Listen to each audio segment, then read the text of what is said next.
Hi friends, welcome to MBA beginners, जो कि YouTube की एक unbiased and one of the most trusted channel है। ठीक है, देखिए अभी हमारा जो चल रहा है, अभी हमारा चल रहा है CRM पे सीरीज़, यानी कि सीरीज़ इन द सेंस हमने अभी सोचा है कि हम CRM का सारा सिलेबस जो है, मेजर मेजर पोर्शन जो है, जिनमें क्वेश्चन आने के चांसेस बहुत ही हाई है, तो वो हम सारा कवर करेंगे। तो इससे पहले भी हमने 4-5 वीडियोज़ CRM पे बनाई है, जिसमें कि हमने एक वीडियो बनाई है CRM होता क्या है, what is customer relationship management, evolution of CRM, levels of CRM, stages of CRM, purpose of relationship management, CRM cycle जो है या steps in CRM cycle।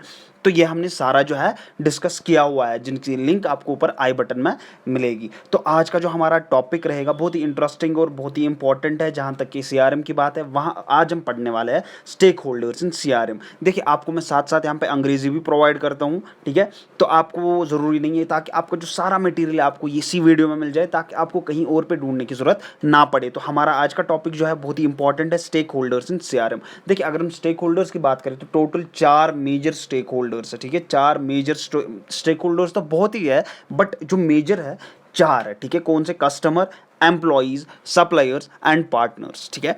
तो अंग्रेजी में आपको साथ साथ दे रहा हूँ इसीलिए ताकि आपको एग्जाम में लिखने में प्रॉब्लम ना हो, ठीक है। तो 4 जो है मेजर स्टेक होल्डर्स है CRM में। तो अगर हम पहले की बात करें तो वो है कस्टमर्स।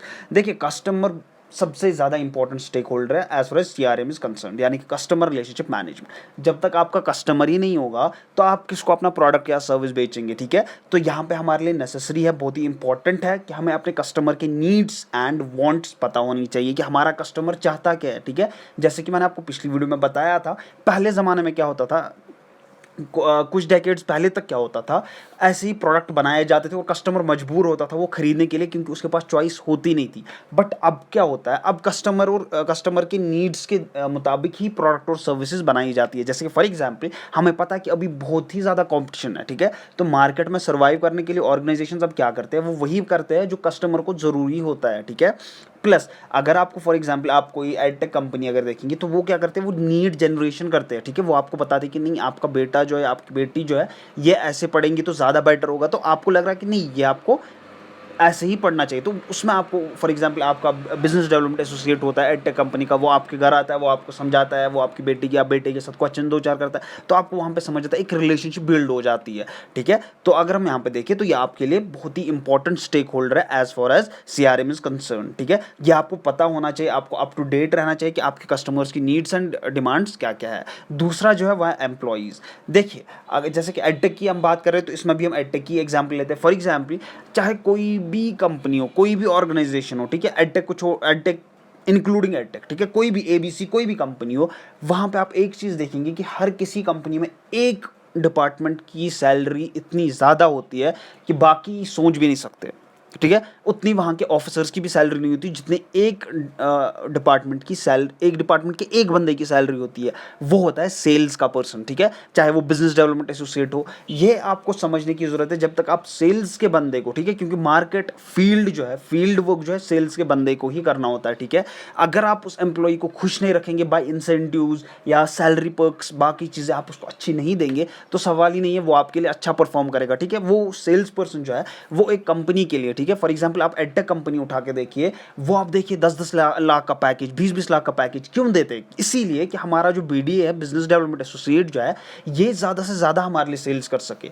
वो क्यों करता है ज़्यादा से ज़्यादा सेल्स? उसको पता है कि मेरी पहले ही फॉर एग्जाम्पल CTC जो है 10 लाख है, प्लस अगर फॉर एग्जाम्पल मैं ज़्यादा से ज़्यादा सेल करूँगा, वो तो इंसेंटिव्स मेरा ही बढ़ेगा, वो मेरा ही फ़ायदा है। तो इनडायरेक्टली जो है सेल्स पर्सन को फायदा तो होता ही होता है, लेकिन अगर हम देखें इनडायरेक्टली कंपनी को ही उससे ज़्यादा प्रॉफिट हो रहा होता है, ठीक है, कंपनी के माल ज़्यादा बिक रहा होता है।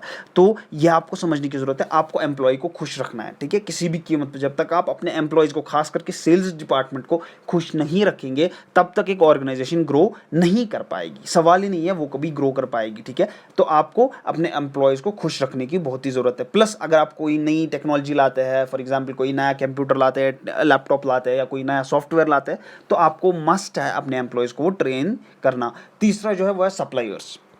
तीसरा जो है वो है सप्लायर्स। सप्लायर्स क्या करते हैं, वो एक जो आपको एक सिस्टम प्रोवाइड करते हैं। फॉर एग्जांपल हम एक स्टील की, ठीक है, हम एक स्टील की एग्जांपल लेते हैं, स्टील ऑर्गेनाइजेशन की।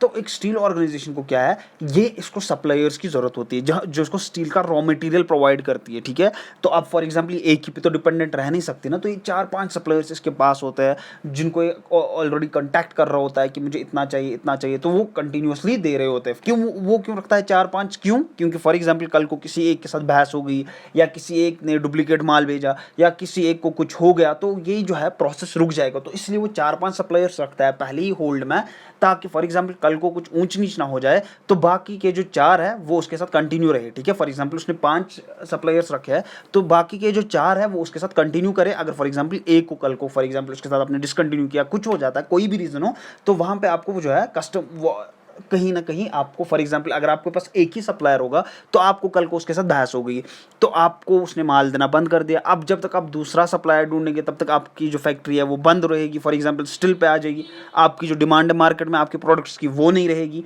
तो यहाँ पे इसीलिए हम क्या कहते हैं, सप्लायर्स भी एक इंपॉर्टेंट स्टेक होल्डर है सीआरएम का, ठीक है। अब लास्ट का जो है वो है पार्टनर्स। देखिए पार्टनर्स के बिना जो ये वो है जो आपको एडिशनल वैल्यू प्रोवाइड करते हैं आपके सर्विस को या आपके प्रोडक्ट्स को। क्यों? क्योंकि देखिए अगर आपको अपना फॉर एग्जांपल फंड रेजिंग, चाहे वो फंड रेजिंग हो, सीड फंडिंग हो, बाकी तरीके हैं, कहीं ना कहीं आपको इस चीज़ की ज़रूरत पड़ती है कि आपको फंडिंग की ज़रूरत पड़ती है, ठीक है। फॉर एग्जांपल आपके पास एक लिमिटेड पैसा होता है, उसके बाद आपको कहीं ना कहीं डोनेशंस, इन्वेस्टमेंट्स या बाकी चीज़ों की ज़रूरत पड़ती है, जिसको हम कहते हैं पार्टनर्स। आप थोड़ा सा उनको शेयर देते हैं अपना, फॉर एग्जांपल आप किसी इन्वेस्टमेंट, आप कोई इन्वेस्टमेंट लाते हैं, तो आप किसी उसको बदले में 5% का शेयर देते हैं। यानी कि अगर फॉर एग्जांपल आपको 100 रुपीज़ का प्रॉफिट आएगा एक महीने में, तो आपको हर महीने आप उसको 5-5 रुपीज़ देने पड़ेंगे। तो पार्टनर्स भी यहाँ पे वो क्यों आप 5 रुपये देंगे? क्योंकि वो आपकी कंपनी में इन्वेस्ट कर रहे हो और आप एक्सटेंड कर रहे हैं। तो ये आपको समझने की जरूरत है, पार्टनर भी यहाँ पे बहुत ही ज़्यादा इंपॉर्टेंट स्टेक होल्डर है। तो हमने क्या पढ़ा? हमने पढ़ा स्टेक होल्डर्स इन सीआरएम, यानी कि कस्टमर रिलेशनशिप मैनेजमेंट में स्टेक होल्डर्स कौन कौन से हैं। पहली है कस्टमर, दूसरा है एम्प्लॉई, तीसरा है सप्लायर्स, चौथा है पार्टनर। देखिए कस्टमर्स में सबसे ज़्यादा इंपॉर्टेंट, जब तक आपको कस्टमर के वांट्स एंड नीड्स नहीं पता होगा तब तक आप क्या मतलब बनाएंगे, कौन सी प्रोडक्ट बनाएंगे, कौन सी सर्विस देंगे। प्लस दूसरा जो है वो एम्प्लॉयज़ है। देखिए अगर फॉर एग्जांपल आपने अपने एम्प्लॉयज़ को खुश नहीं रखा, तो सवाल ही नहीं है आपकी ऑर्गेनाइजेशन ग्रो कर पाएगी, वो भी अच्छे खासी रेट पे। तीसरा जो है सप्लायर्स है। देखिए अगर फॉर एग्जांपल आपको हर हमेशा 4-5 सप्लायर्स रखने चाहिए, और क्योंकि वो आपकी जो है कंटिन्यूसली जितनी भी आपकी डिमांड होती है मार्केट में, वो कंटिन्यूसली आपको उसके लिए रॉ मटेरियल वगैरह एक्स्ट्रा प्रोवाइड कर रहे होते हैं। और फोर्थ जो है वो है पार्टनर्स। पार्टनर्स आपको क्या प्रोवाइड कर रहे हैं? वो आपको फंडिंग देते हैं, बाकी चीज़ें करते हैं, जिससे कि आपको एडिशनल वैल्यू मिलता है, आपकी जो कंपनी है, ऑर्गेनाइजेशन है, उसका वैल्यू बढ़ जाता है। एट द एंड ये मुझे उम्मीद है आपको ये वीडियो पसंद आई होगी। लाइक, शेयर और सब्सक्राइब जरूर कीजिएगा। और अगर आपको कोई भी कन्फ्यूजन रिगार्डिंग दिस टॉपिक या कोई भी टॉपिक, तो आप नीचे कमेंट सेक्शन में ज़रूर बोलेगा, ताकि मैं आपकी वो कन्फ्यूजन दूर कर सकूँ। Thank you so much.